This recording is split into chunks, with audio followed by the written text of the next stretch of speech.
Agora há pressão para ficar atendendo expectativa de gente que não serve o Deus que eu sirvo, que não crê no Deus da Bíblia, e simplesmente porque são impostores e querem que eu prove algo, eu vou abandonar minha fé para ficar gastando energia com isso. A Bíblia diz que propositadamente Jesus não foi, e você precisa saber o que propositadamente você tem que ficar longe. Tem uma coisa que você tem que proteger na sua vida, ela é o cartão postal da sua fé. Se você perder isso, ninguém vai ouvir você falar de Jesus. Se você perder isso, o seu cristianismo acabou. Aí você vai dizer: o que é, pastor, de tão especial? Uma fé cristã, ela é definida por uma coisa: o seu nível de alegria.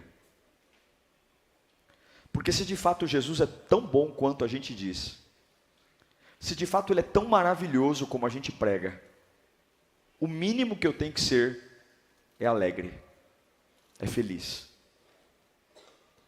E tem uma coisa que destrói qualquer alegria. É o maior ladrão de alegria que já foi visto desde o início da humanidade. Chama-se pressão. A pressão mata qualquer alegria. Uma pessoa debaixo de pressão, a primeira coisa que ela perde não é a paz. A paz é depois, ela perde a alegria. E o diabo sabe que um crente sem alegria é um crente falido, é um crente que pode pregar bem, falar bem, mas não convence nem uma barata. Que Deus nos dê graça nessa noite. Abra sua Bíblia comigo, no Evangelho segundo escreveu João, capítulo 7. Evangelho de João, capítulo 7, nós vamos ler do 1 ao 13. Diz assim a Sagrada Escritura: Depois disso, Jesus percorreu a Galileia, mantendo-se deliberadamente longe da Judeia. Ou seja, deliberadamente conscientemente, ele não quis ir para a Judeia, porque ali os judeus procuravam tirar-lhe a vida. Mas ao se aproximar a festa judaica dos tabernáculos, os irmãos de Jesus lhe disseram: você deve sair daqui, ir para a Judeia, porque os seus discípulos, para que os seus discípulos possam ver as obras que você faz. Ninguém que deseja ser reconhecido publicamente, age em segredo. Visto que você está fazendo essas coisas, mostre-se ao mundo, pois nem os seus irmãos criam nele. Então Jesus lhes disse: para mim ainda não chegou o tempo certo. Para vocês, qualquer tempo é certo. O mundo não pode odiá-los, mas a mim odeia, porque dou testemunho de que o que ele faz é mal. Vão vocês à festa. Eu ainda não subirei a essa festa, porque para mim ainda não chegou o tempo apropriado. Tendo dito isso, permaneceu na Galileia. Contudo, depois que os seus irmãos subiram para a festa, ele também subiu, não abertamente, mas em segredo. Na festa, os judeus o estavam esperando e perguntavam: onde está aquele homem? Entre a multidão havia muitos boatos a respeito dele. Alguns diziam: é um bom homem. Outros respondiam: não, está enganando o povo. Mas ninguém falava dele em público por medo dos judeus. Curve sua cabeça, feche os seus olhos. Nós vamos ter poucos minutos aqui, então traga a sua atenção para cá. Espírito Santo de Deus, é a tua glória que nós queremos, é a tua glória que nós precisamos. Sem a tua glória estamos perdidos, sem a tua palavra não sabemos como agir, Pai. Tolo daqueles que andam segundo o seu próprio entendimento. A tua própria palavra diz que maldito é o homem que confia no homem, e mais enganoso do que qualquer outra coisa é o nosso coração. Então Deus fala conosco, Senhor.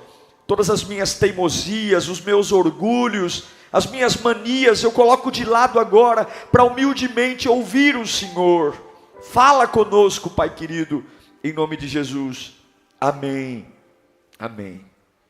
Eu quero falar com você sobre pressão para exercer e pressão para realizar. Parece que as pessoas olham para nós e sempre esperam alguma coisa. Sempre esperam alguma postura, alguma mudança, alguma ideia. E muitas vezes, assim como Jesus passou, a pressão muitas vezes não vem de longe, mas a pressão pode vir de perto. Essa pressão que eu estou lendo que Jesus enfrentou, veio de dentro da própria casa dele. Eu não sei se você sabe, mas Jesus tinha 7 irmãos, teve 7 irmãos. A Bíblia não relata se havia uma mulher, mas 7 irmãos. E agora, esses irmãos estão olhando para ele e dizendo o seguinte: olha, você fez muitos milagres aqui na Galileia. Jesus tinha acabado de multiplicar pães e peixes. A fama de Jesus estava correndo para todos os lados. E aí os irmãos dizem para ele assim: olha, se você quer ser famoso, se você quer realmente que as pessoas te sigam, você tem que ir para a Judéia. Não adianta você fazer os milagres aqui na Galileia, vá para a Judéia. Vai lá, porque ninguém que quer seguidores pode agir em secreto. Jesus está sendo pressionado para exercer e realizar o seu ministério. As pessoas estão empurrando ele para ele viver uma coisa que elas não sequer têm autoridade nenhuma para exigir alguma coisa. E uma coisa, gente, é lidar com a pressão do diabo. Uma coisa é lidar com a pressão de amigos. Outra coisa é de quem está dormindo e morando dentro da sua própria casa. Tome cuidado com as pessoas que te chamam de lado, viu? Os irmãos de Jesus chamam ele de lado, dando uma sensação que estão preocupados com ele, dando uma sensação que estão interessados no crescimento dele. Toma muito cuidado com pessoas que te chamam de lado para colocar caraminholas na sua cabeça. Muitas vezes a sua vida está no eixo. Muitas vezes você está vivendo o tempo certo de todas as coisas. Mas tem pessoas endemoniadas, que poucas conversas, no chamando do canto, conseguem fazer tudo aquilo que estava muito funcionando bem, tornar-se algo que eu começo a entrar em pânico, como se a minha vida estivesse de mal a pior. Cuidado com as pessoas que te chamam de canto. Cuidado com as pessoas que você nunca viu orando, buscando a Deus, se santificando, que a própria família está mais arrebentada do que tudo, mas elas têm grandes conselhos para te dar. Elas têm grandes direções, porque se você as ouvir, elas dizem, seu ministério, sua família vai estourar. Eles olham para Jesus e falam, a festa dos tabernáculos é a festa mais importante para os judeus. Judeus no mundo inteiro vão para a Judéia. Você tem que estar lá. O que é a festa do tabernáculo? É aquela festa onde os judeus se reuniam para relembrar que a água saiu da rocha, que o maná caiu do céu. É a festa que mostrava que 40 anos de deserto não matou o povo hebreu, não matou a nação de Israel. Ou seja, eles estão dizendo, Jesus, se você não agir em público, você nunca vai ser conhecido por todos. Agora, é interessante perceber, põe para mim de novo o João 7,5, que a Bíblia diz que esses que estão dando boas dicas para Jesus, esses irmãos que estão tendo boas ideias a respeito do ministério dele, dizendo, não, vai para a Judéia, prega lá, porque você pregando lá, tudo vai mudar. O que a Bíblia diz sobre os irmãos de Jesus? Que eles também não criam nele. Uau! Então eu tenho alguém que aparentemente se preocupa comigo, que se preocupa com o meu futuro, que se preocupa com o meu destino, que está dizendo faça isso, faça aquilo, faça aquilo outro, mas ele no fundo, é tão incrédulo quanto todos os outros. Isso se chama síndrome do impostor. O nome disso é síndrome do impostor. Quando eu coloco uma pressão em alguém, para que ela prove algo para outra pessoa, quando no fundo eu quero que ela prove para mim, porque eu também não creio. É como aquela pessoa que o tempo todo fica mostrando que é inteligente, que é culto, lê, estuda, o dia inteiro fica publicando coisas sobre si mesma, que lê, porque no fundo, ela sabe que ela quer que as pessoas a vejam como inteligente, mas no fundo, ela se acha burra, ou ele se acha burro. Ou é aquela pessoa que fala de todo mundo, critica roupa de todo mundo, carro de todo mundo, mas no fundo ele tem um baita de um complexo de inferioridade com ele mesmo. A síndrome do impostor são pessoas que se fazem de forte para esconder as suas próprias fraquezas e mentiras. Ao invés dos irmãos de Jesus falarem assim, nós não acreditamos em você, ele diz, vai lá, se mostra para eles, porque eles não acreditam. Mas na verdade, eles também não acreditavam. Cuidado, gente, porque o diabo ele é astuto. E quando o diabo quer destruir você, ele envia pessoas. E a pressão para exercer, e a pressão para executar, pode destruir a sua alegria. E um cristão sem alegria é um cristão com defeito. Se a adoração for tirada, se a alegria for tirada da sua adoração, se a alegria for tirada da sua vida com Deus, acabou. Aparentemente parece ser algo bonito, sábio, mas na verdade, os irmãos de Jesus não criam nele. Não criam. A síndrome do impostor é aquela pessoa que aparentemente se preocupa, mas na verdade há uma falsidade, há uma hipocrisia. E se você não tiver uma boa cabeça, você pode perder tudo que Deus tem para você, porque há uma pressão para você exercer, e há uma pressão para você executar. E agora Jesus está numa pressão. Qual é a pressão? Você tem que provar que é o Messias. Não adianta você ficar aqui multiplicando pão e peixe na Galileia. Multiplica pão e peixe na Judéia. Não adianta você ficar aqui curando paralítico na Galileia. Aqui todo mundo te conhece, mas o centro está na Judéia. Você tem que ir para a Judéia. A Galileia é uma vila de pescadores. É na Judéia, é lá que o negócio acontece. É lá perto de Jerusalém, é lá que você vai ficar famoso, conhecido. Jesus está sendo pressionado, como muitos aqui estão sendo, para você ser bom, mostrar seu valor, mostrar sua envergadura cristã, mostrar que você é um bom pregador. Hoje as pessoas não pregam mais para transmitirem a mensagem, elas pregam para serem bons pregadores. Não é cantar para ministrar adoração, é cantar para mostrar que eu sei cantar. Não é servir para fazer a pessoa ter uma experiência, é servir para mostrar que eu sou servo. Essa pressão está matando a nossa essência. Essa pressão está matando o porquê das coisas. E é sobre isso que Jesus está sendo pressionado. Se torne um profissional, faça o que as pessoas querem, atenda a plateia, atenda a busca. E lamentavelmente, isso leva a alegria embora. Quantas igrejas tristes, quantas famílias tristes, profissionais maravilhosos, agoniados, quantos lares mortos, destruídos, porque há uma pressão para exercer, uma pressão para executar. É por isso que Jesus não se importou em fazer milagres. Ele olha para os irmãos dele e diz o seguinte: eu não vou. Jesus olha para os 7 irmãos e diz: eu não vou. Eu não vou.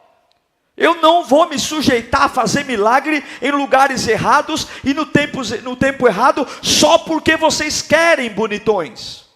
E eu pergunto para você: quantas coisas você está permitindo serem geradas na sua vida no tempo errado, na hora errada, só para atender os caprichos de gente que no fundo, nem vai com a tua cara, nem gosta de você. E você largou o teu bom trabalho, largou o teu chamado, para ficar com resenha com gente que nem acredita em você, mas com uma capa de boa intenção, está infernizando. Até ontem você dormia, até ontem você comia, até ontem você trabalhava, até ontem você cantava, até ontem você criava seus filhos em paz. Foi só encontrar aquele Exu caveira na tua frente, que você não dorme mais, você não come mais, você não liga mais para os teus filhos, é o dia inteiro na internet, se preocupando com o que estão falando, porque agora você precisa provar o seu valor.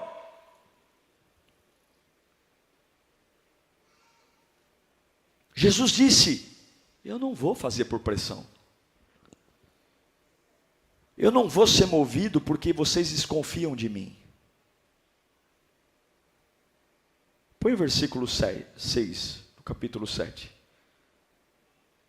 Leia comigo no 3.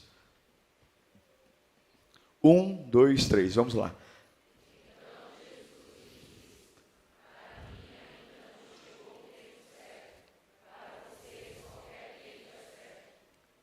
Eu não sei o que vocês vão fazer. Eu não vou. Eu não vou. Você sabe a hora de falar não para alguém? Você sabe a hora de pôr limite no que as pessoas querem? Você já percebeu que todo mundo tem uma grande ideia sobre a sua vida? Que todo mundo tem uma grande ideia? Irmão, se eu fosse ouvir todo mundo que chega aqui a primeira vez e tem uma ideia sobre a Lírio, eu não faria nada. Porque todo mundo tem uma opinião de como as coisas aqui deveriam funcionar. E algumas vezes a gente se acha um burro, fala: meu Deus, eu estou aqui há 30 anos e não vi isso. Eu vou ouvir, mas eu não vou ser movido por desconfiança. Eu não vou ser movido por pressão. O quanto tempo você está estragando a sua família, estragando o seu casamento, porque você colocou na cabeça que você tem que provar para sua sogra que você é um bom genro. Que você tem que provar para o seu sogro que você não é a nora que ele pensa que você é. Que você, porque no departamento do lado do seu, dizem que você é um funcionário meia boca. E agora você não rende, não produz. Se você perder a sua alegria, você perdeu tudo. Existe uma pressão pelo nosso desempenho, meus irmãos. Existe uma pressão, como Jesus foi: apareça, mostre, surja, ressurja. Há uma ansiedade pelo desempenho. Por quê? Porque é assim que a vida toca, é assim que as pessoas são, aparência. Mas Jesus não é assim. Jesus sabia, olha para mim, Jesus sabia que se ele fosse para a Judéia, ele seria morto. Olha que interessante, Jesus foi morto na Judéia. Mas não era a hora de ser morto. Ele tinha outras coisas para fazer. Se ele fosse no tempo que as pessoas quisessem que ele fosse, ele seria preso antes da hora, ele seria açoitado antes da hora, e ele não teria cumprido o propósito do Pai no tempo determinado, tudo porque o capricho das pessoas estava ali. E eu te pergunto, quais são as coisas que estão matando você hoje, propositadamente estão lá e você aceita? Quais são as coisas que estão matando você e propositadamente, por pressão, você está deixando perder a sua alegria? Quais são as coisas que estão destruindo o que é o prazer de uma vida de dentro para fora? Totalmente bagunçado, perdido, paranoico, doente. Totalmente, ou vê alguém conversando, já acha que é dele. O que vocês estão falando aí? O que estão falando de mim? Você acha que você é a última bolacha do pacote? Você acha que o mundo gira em torno de você? Mas é isso que a pressão faz a gente ficar louco. A pressão faz, e Jesus fala: eu não vou. Se você ler o texto, a Bíblia diz que propositadamente Jesus escolheu ficar longe da Judéia. Propositadamente Jesus escolheu ficar longe do ambiente de pressão. E eu quero declarar hoje: você tem que ser inteligente. Chega das coisas acontecerem sem a sua intervenção. Propositadamente eu vou me afastar da pressão. Você tem que se afastar da pressão. Você tem que ser inteligente. Ambientes que estão te pressionando, fuja. Tem a pressão boa, a pressão que vem de Deus, a pressão para crescer. Agora a pressão para ficar atendendo expectativa de gente, que não serve o Deus que eu sirvo, que não crê no Deus da Bíblia, e simplesmente porque são impostores e querem que eu prove algo, eu vou abandonar a minha fé para ficar gastando energia com isso. A Bíblia diz que propositadamente Jesus não foi, e você precisa saber o que propositadamente você tem que ficar longe. Fala para o seu irmão, você tem que saber o que você tem que fugir. Você tem que saber o que tem que diminuir a pressão. Talvez esse almoço de família está pressionando demais. Talvez essa amizade está pressionando demais. Eu não estou falando pressionar em relação a coisas que são nossas obrigações.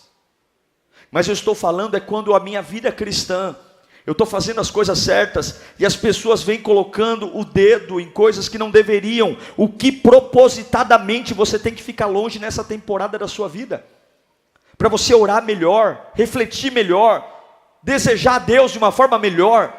O que propositadamente, o que eu tenho que pensar, o que eu tenho que conversar, onde eu tenho que ir, o que eu tenho que evitar. Você vai quebrar a sua vida tentando ser como os outros. Você vai quebrar a sua vida tentando agradar aos outros. Você vai quebrar a sua vida, vai deformar a sua alma, tentando atender às expectativas dos outros. E eu não estou falando sobre raiva, ódio, indiferença. Eu estou falando que no santo dos santos da minha vida ninguém entra. Quando Deus colocou o povo no deserto, Deus estabeleceu um templo. Quando Deus estabeleceu o tabernáculo tinha 3 áreas. Quantas áreas? 3 áreas. Átrio, quintal, todo mundo entrava. Quem entrava no átrio? No átrio tinha um altar de bronze.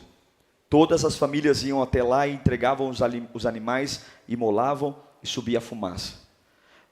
No meio do pátio, no meio do átrio do quintal, havia uma casa, um cômodo, dividido em 2. O primeiro deles chamava-se Santo Lugar. Tinham 3 elementos lá: altar de incenso para orações, mesa de pães, tinham 12 pães, e a menorá, que era o candelabro. Quem entrava no átrio? Você lembra? Todos. No Santo Lugar só entrava sacerdote. Ou seja, de todos, afunilou para sacerdote. Atrás do Santo Lugar tinha um lugar chamado Santo dos Santos. Havia um véu, um pano, e atrás do Santo dos Santos tinha uma arca, chamada Arca da Aliança. Dentro dela tinha a vara de Arão, o maná e a tábua das leis. E lá no Santo dos Santos só entrava o sumo sacerdote uma vez por ano. Essa é a representação da sua vida. No pátio da sua vida, todo mundo entra. No santo lugar da sua vida, só os sacerdotes. Quem é sacerdote? Pessoas que caminham comigo. No Santo dos Santos, só um entra. Quem é esse um? Deus. No meu Santo dos Santos, só Deus entra. E o que eu estou querendo dizer? Quanto tempo vai demorar para você aprender propositadamente dizer não aos apelos gerais que você está ouvindo, que estão deixando a sua vida tão pressionada, tão cansada, que valores tão importantes estão sendo perdidos. Olha aí, meu irmão, diga para todo mundo, olha, não me julguem, não me persigam, mas eu vou dizer uma coisa para você. Eu não sou tão forte como vocês pensam, eu não sou tão rápido como vocês pensam, eu não sou tão bom como vocês pensam, e eu tenho a minha velocidade. Está na hora de você começar a comunicar para as pessoas que você não é movido por opinião, você é movido pelo Espírito Santo de Deus. Seja obediente à temporada que você está. Jesus diz, eu não vou. Mas vai, eu não vou. Eu propositadamente não vou. Eu não vou. Eu não vou. Eu não vou por isso. E ele está olhando para a sua família. Eu os amo, mas obrigado, eu não vou. Obrigado pela dica, mas eu não vou. Porque às vezes há uma pressão para que você se sinta mais especial. Mas você já é especial para Deus. Irmãos, presta atenção uma coisa. Eu quero dizer que poucas pessoas na sua vida que você não escolheu te dão problema. 90% das pessoas que te dão problema estão na sua vida porque você escolheu. Repito, raras são as pessoas que você não escolheu que te dão problema. E antes de você crucificar as pessoas que estão te pressionando, antes de você chamá-las de capeta, capetolândia, perceba quem as trouxe para perto. Você vai se surpreender que a maioria das pessoas que te dão trabalho hoje são pessoas que você as trouxe para a sua vida. Você as trouxe.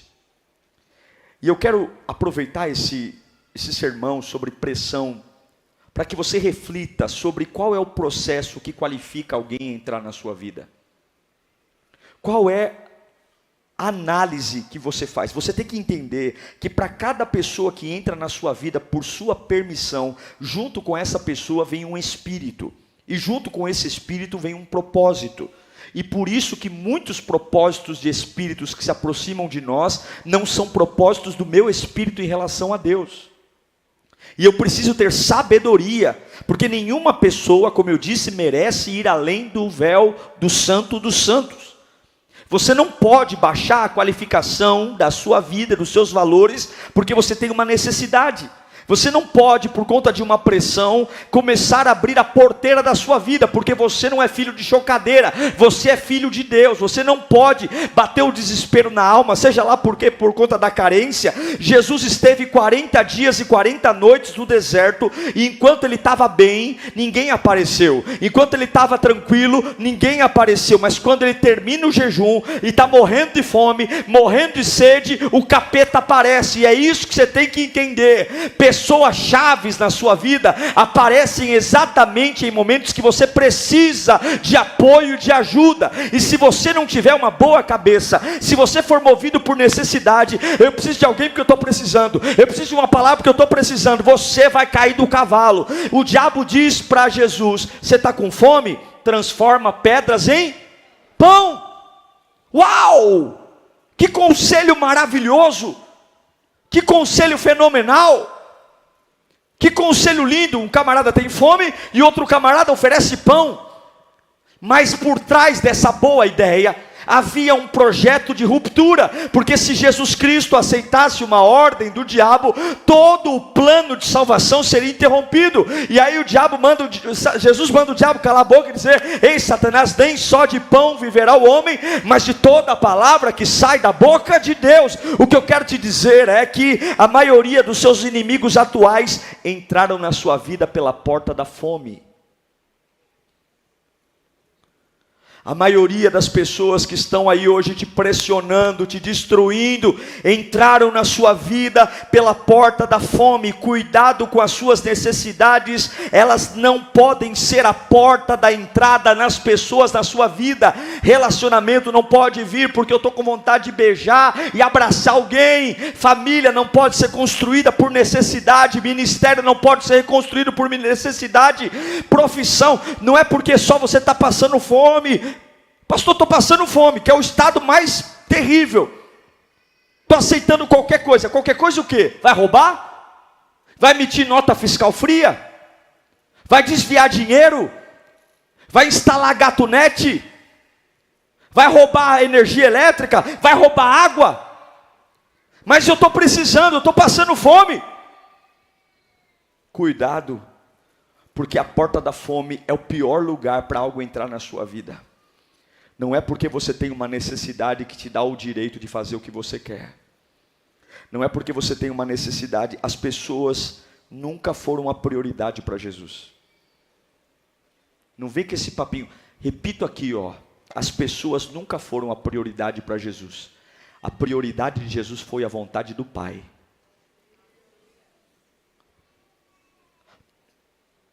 Jesus ouvia a multidão, mas não parava na multidão. A prioridade de Jesus foi a vontade do Pai. Eu te provo isso. Atos 20, 22. Atos 20, 22. Agora, compelido pelo Espírito, estou indo para Jerusalém, sem saber o que me acontecerá ali. É o Paulo está falando. Só sei que em todas as cidades o Espírito Santo me avisa que prisões e sofrimentos me esperam. Todavia não me importo, nem considero a minha vida de valor algum para mim mesmo, se tão somente puder terminar a corrida e completar o ministério que o Senhor Jesus me confiou, de testemunhar do Evangelho da graça de Deus. Agora sei que nenhum de vocês, entre os quais passei pregando o reino, verá novamente a minha face. Portanto, eu declaro hoje que estou inocente do sangue de todos. Vamos até o 25. Esse é o 25? É. Jesus diz, Paulo diz, eu amo as pessoas, mas eu não vou ser movido no tempo das pessoas. Porque o que torna bom não é beijo, abraço, cafuné. Você abençoa as pessoas quando cumpre o propósito de Deus. Veja, irmãos queridos, e aqui é o caminho para o encerramento. O que nos abençoou em Cristo? Eu estou em pé hoje por causa do quê? Da cruz. Não foi? Ele morreu, foi sepultado, e no domingo pela manhã ele, com a chave da vida e da morte em suas mãos. Nesse meio tempo todo, ele cuidou de um, abraçou outro, fez milagre. Mas o que mudou a minha vida, não foi quando ele disse para os fariseus, quem não tiver pecado atire a primeira pedra. Não foi quando ele olha para Zaqueu e vai para a casa de Zaqueu. Não. O que salvou a humanidade foi quando ele morreu e fez o que o Pai queria que ele fizesse. Se eu e você fecharmos mais a boca e fizermos mais a vontade do Pai, nós vamos abençoar muito mais a nossa família do que a quantidade de discursos prontos que a gente fica pregando dentro de casa.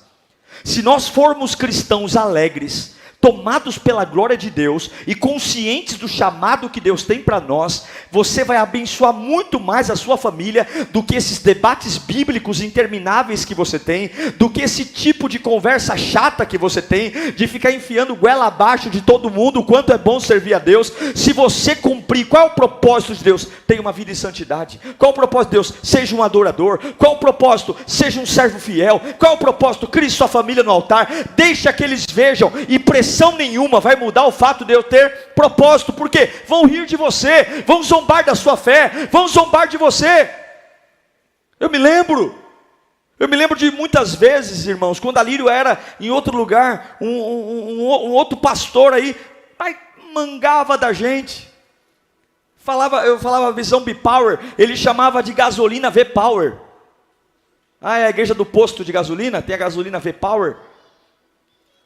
Mas bagunçava, falava, e só chegava no meu ouvido quanta coisa, e no meu orgulho humano, falava, eu tenho que provar alguma coisa para ele, eu tenho que provar que eu sou bom. Bobagem, eu era moleque, novo, idiota, e muitas vezes não tinha WhatsApp na época, eu escrevia uns e-mails meio grosseiro, coisas que eu olho para trás, hoje eu me envergonho, porque eu parei o meu bom trabalho, eu parei a minha adoração para jogar pérola aos porcos.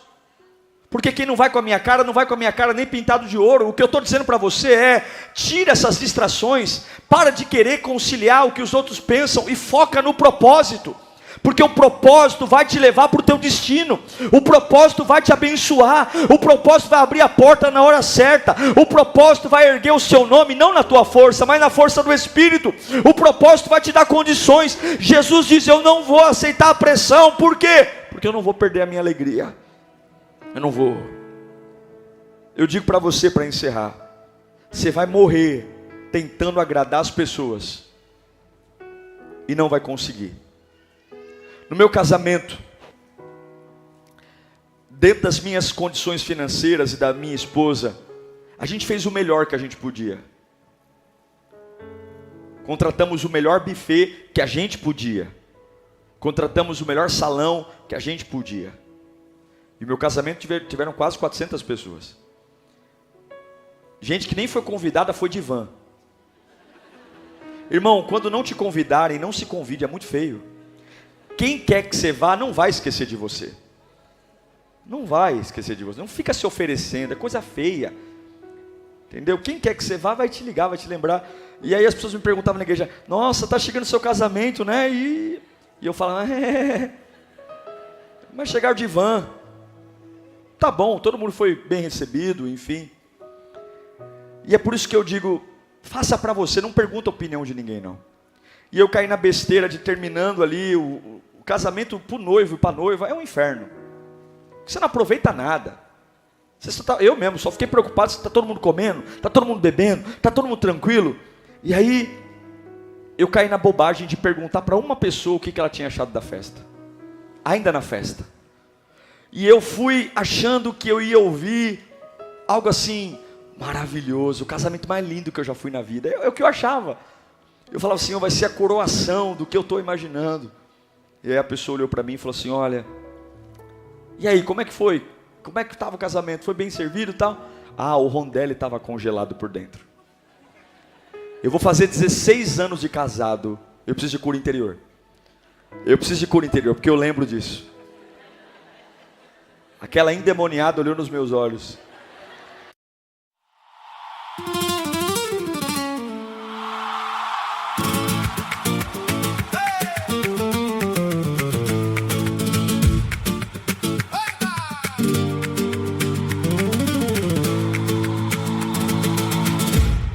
I saw you on the corner with a red dress flowing low.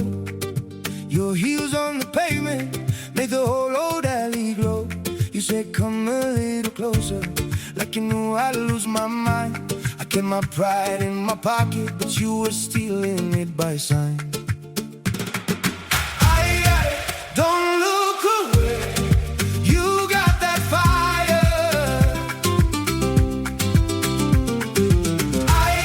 Stay where you are.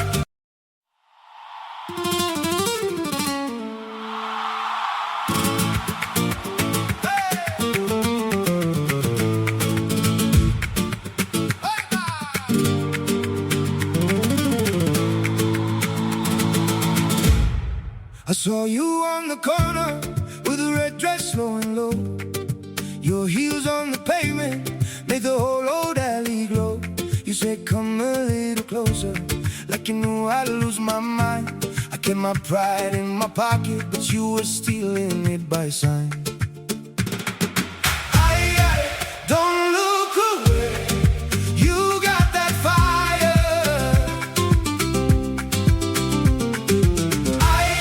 Stay where you are.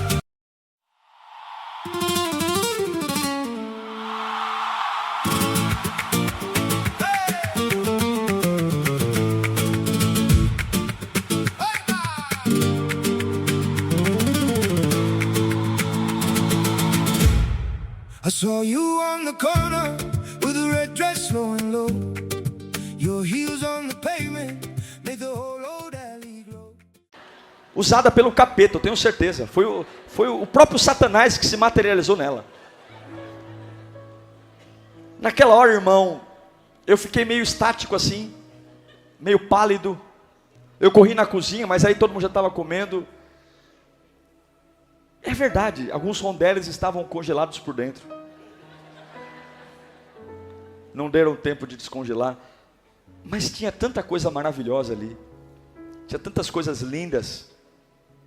Mas a pressão para executar e a pressão para realizar foi colocada sobre mim. A minha alegria vazou naquele momento. Eu fiquei muito triste. Porque a minha cabeça começou a imaginar, será que todo mundo está pensando igual? Depois desse dia, muita gente me ligou falando do casamento, e foi uma bênção. Foi uma bênção. Já fui em casamentos muito piores. Foi uma bênção, foi uma alegria.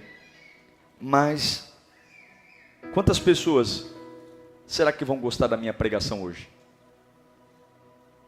Quantas pessoas será que gostaram da lírio? Quantas pessoas será que gostaram da música? Eu não estou aqui para perguntar para vocês se vocês gostaram da minha pregação ou não. Eu estou aqui para dizer para vocês o que Jesus espera que vocês façam. Com todo o respeito que eu tenho a vocês, o meu chamado e o chamado de vocês não depende de alguém aprová-los ou não. Que ele cresça e eu diminua. Repita para o seu irmão, você não precisa provar o seu valor para ninguém. você precisa cumprir o seu propósito. Eu não tenho que provar nada para ninguém. E como é que eu me livro disso? Entra no teu quarto, fecha a porta do teu quarto e fala com teu pai em secreto. Quando Jesus foi, no tempo certo, perdão, coloca para mim, aqui eu encerro mesmo, João 7,12. Jesus não foi para a festa, os irmãos foram, ele não foi. Olha o que aconteceu na festa. Entre a multidão havia muitos o quê? Boatos a respeito de quem? Olha os boatos. É um bom homem. Outros respondiam, não, ele está enganando o povo. Sempre haverá sussurro sobre você. Sempre vai ter sussurro. Se teve sussurro sobre Jesus, por que não vai ter sussurro sobre você? E não dê importância aos sussurros. Não dê importância aos boatos. Não fale com sussurros. Não comente sobre sussurros. Não dê importância aos sussurros. Porque sussurros têm um propósito de matar a sua alegria e o seu plano. Apenas não vá quando Deus não mandar você ir. E entenda que a pressão não vai matar a sua alegria. Quero que você curva a sua cabeça nesse instante. Qual é a pressão que você está enfrentando hoje? Qual é a pressão para realizar? A pressão para ser? A pressão para provar o que a quem? Qual é a pressão para ganhar mais? Para trabalhar? Veja, essa palavra não é um abraço na incompetência, não. Essa palavra não é para você deitar e dizer, tá bom, agora eu não presto conta para ninguém. O pastor falou, não tem nada a ver. Não é não aceitar a pressão para viver a minha vida do meu jeito. É não aceitar a pressão para eu viver o plano de Deus. Eu não quero que coloquem o dedo no plano de Deus. Eu não quero que coloquem o dedo naquilo que Deus tem para mim. Eu não quero ter que viver num ritmo que não é o meu. A minha temporada não é para isso.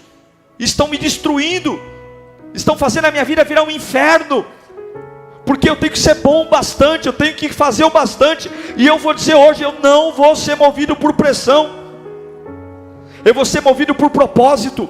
Eu quero o melhor de Deus para mim. Eu não preciso ter o carro que todo mundo tem, eu não preciso ter a casa que todo mundo tem, eu não preciso ter o corpo que todo mundo tem, eu não preciso ganhar o salário que todo mundo ganha, eu só quero o que Deus tem para mim.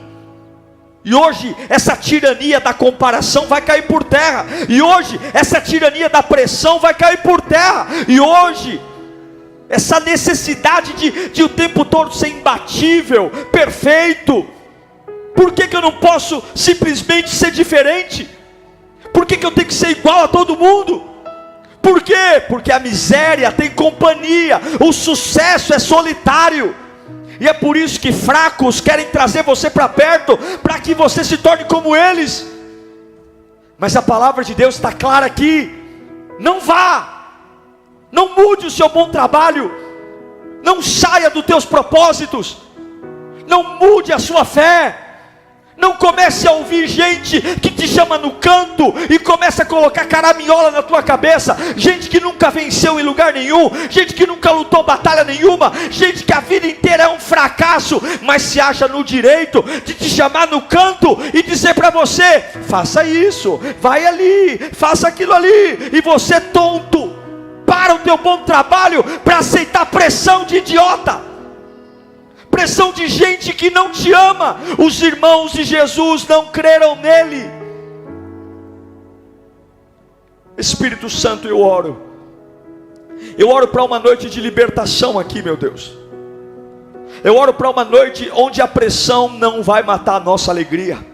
Eu oro por maturidade, eu oro por discernimento, eu oro por inspiração, eu oro, Senhor, por velocidade, mas eu oro por dependência. E eu oro, meu Deus, porque nós temos que saber a hora certa de ir para a Judeia, nós temos que saber a hora certa de executar. Eu sei que o inimigo tem colocado pessoas ao nosso lado, e a porta da fome tem trazido pessoas que não devemos ter para perto de nós, pessoas que realmente não deveriam estar nos aconselhando, pessoas que não deveriam estar falando conosco, colocando angústia angústia, colocando insatisfação, colocando crises internas. Mas eu peço a libertação nesta noite. Nos liberta dessa vida, meu Deus, nos liberta desses pensamentos. Meu Pai, me dá comprometimento com o teu plano. Eu quero estar compromissado com a cruz. Haja o que houver, venha o que vier, seja qual for a ideia, o pensamento, eu quero a tua presença.